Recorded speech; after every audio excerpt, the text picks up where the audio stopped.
الحمدللہ رب العالمین والصلاة والسلام علی سید الانبیاء والمرسلین۔ ہم 1 منٹ میں کیا کر سکتے ہیں؟ What we can do in 1 minute۔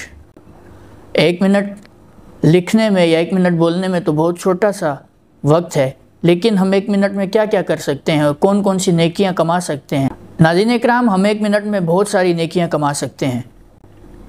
آج ہم اس ویڈیو میں حدیث مبارکہ کی روح سے 1 منٹ میں جو اعمال کیے جا سکتے ہیں ان پر نظر ڈالیں گے۔ ہم 1 منٹ میں سورہ اخلاص پڑھ سکتے ہیں۔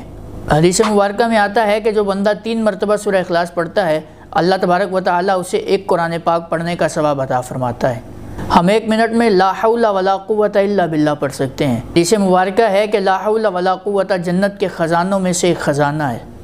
ہم 1 منٹ میں کلمہ طیبہ پڑھ سکتے ہیں، لا الہ الا اللہ محمد رسول اللہ۔ حدیث مبارکہ میں آتا ہے کہ یہ افضل ترین ذکر میں سے ایک ذکر ہے، لا الہ الا اللہ۔ ہم 1 منٹ میں سبحان اللہ و بحمدہ سبحان اللہ العظیم پڑھ سکتے ہیں۔ حدیث مبارکہ ہے کہ یہ 2 جملے زبان پر بہت ہلکے اور میزان پر بہت بھاری ہیں، یعنی light on the tongue and heavy on the scale.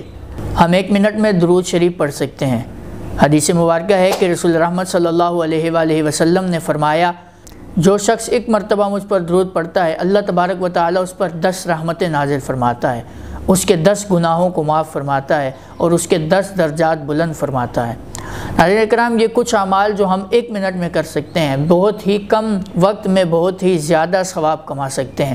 حدیث مبارکہ کی روح سے ہمیں پتہ چلتا ہے کہ ہم 1 منٹ میں اتنی زیادہ نیکیاں کر سکتے ہیں، تو ڈونٹ مس دس اپرچونٹی۔ اللہ تبارک و تعالیٰ نے ہمیں یہ اپرچونٹی دی ہے کہ ہم اتنے چھوٹے سے وقت میں اتنی زیادہ نیکیاں کما سکیں۔ اللہ تبارک و تعالیٰ مجھ سمیت آپ تمام کو نیکیاں کرنے کی سعادتیں عطا فرمائے اور اپنے وقت کی قدر کرنے کی توفیق عطا فرمائے۔